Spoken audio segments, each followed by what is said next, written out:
मैं तो शायद मैं सुसाइड कर गया होता। तो मुझे नहीं पता, मुझे पैसे चाहिए संडे तक, नहीं तो 5 साल ऐसे अंदर करूंगा कि सारा खानदान बाहर आएगा तो कुछ नहीं बचा होगा तेरा। इसने कहा मेरे को जहर दे दो, ये जहर की एक वो लेके आया, शीशी लेके आया हमारे पास और फेक अरेस्ट वारंट दिखा के हमें थ्रेट किया गया। मुझसे 1.5 करोड़ रुपया मांगा गया और मैंने उनको अपना, मैं मथूट से लोन लेके अपना घर चलाता हूँ। मैंने देखा मेरी वाइफ और इनकी वाइफ ने तो अपने सारा जो गोल्ड था वो भी रख दिया कि इसको बेच दो, इसको गोल्ड स्मिथ पे। जब रक्षक ही भक्षक बन जाए तो समझ लीजिए अंत नजदीक है और आखिर हर बुराई का अंत होना तय है। कभी कभार सरकारी तंत्र कितना बुरा हो सकता है, इसकी ताजा तस्वीर हिमाचल में देखने को मिली है।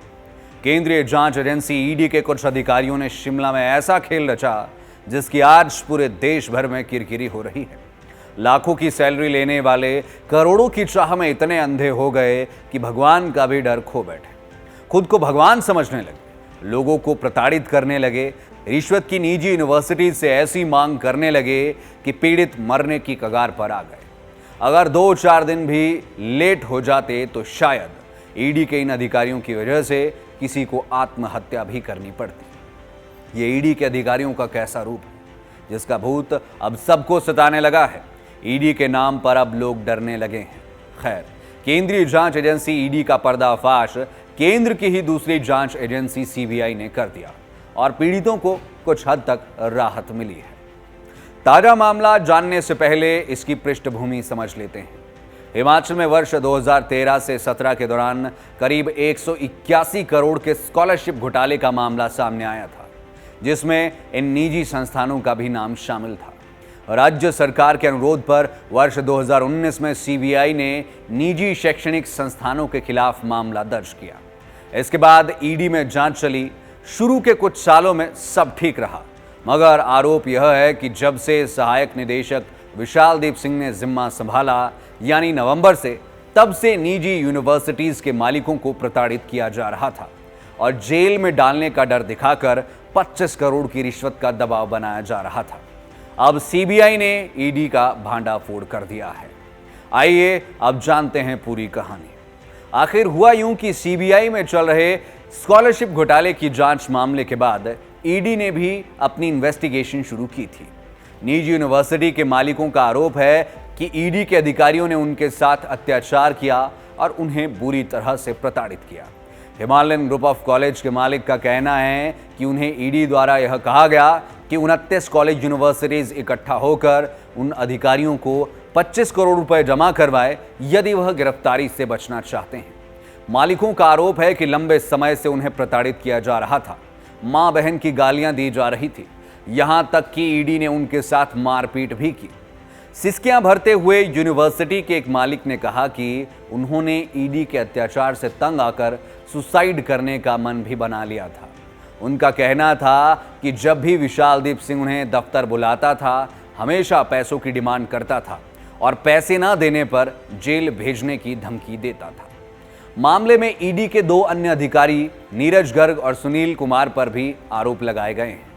संस्थान मालिक का कहना था कि 19 दिसंबर को उन्हें ईडी कार्यालय बुलाया गया था, जहां पर 2 अधिकारियों से रिश्वत की रकम तय हो गई और बाद में उच्च अधिकारियों के पास भेज दिया गया, जिसने अलग से रिश्वत की मांग की। इतना ही नहीं, पीड़ितों का आरोप है कि ऐसी धमकियां दी जाती थी कि 5 साल के लिए जेल में डाल देंगे, क्या किया क्या नहीं किया उसे बाद में देखेंगे और तुम्हारा परिवार बर्बाद हो जाएगा।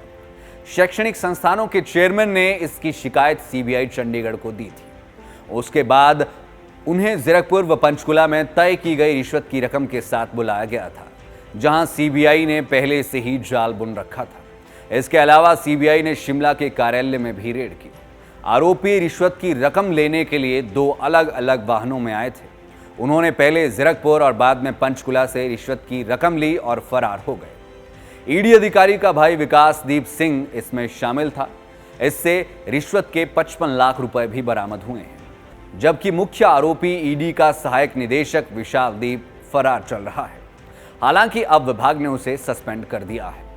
इंडियन एक्सप्रेस की रिपोर्ट के मुताबिक एक सीबीआई ऑफिसर ने बताया कि रविवार 22 दिसंबर को छापेमारी में रिश्वत के 54 लाख रुपए और एक कार जब्त की गई थी। जिसके बाद मुख्य आरोपी भाग गया था। इस मामले में उसके भाई को गिरफ्तार किया गया, जो अभी सीबीआई की हिरासत में है। इसके बाद सीबीआई ने शिमला में रानी विला स्थित ईडी ऑफिस के आवास और कैंपस में तलाशी ली। इस तलाशी में 56,50,000 रुपए बरामद किए गए। अब तक कुल 1,10,00,000 रुपए जब्त किए गए हैं।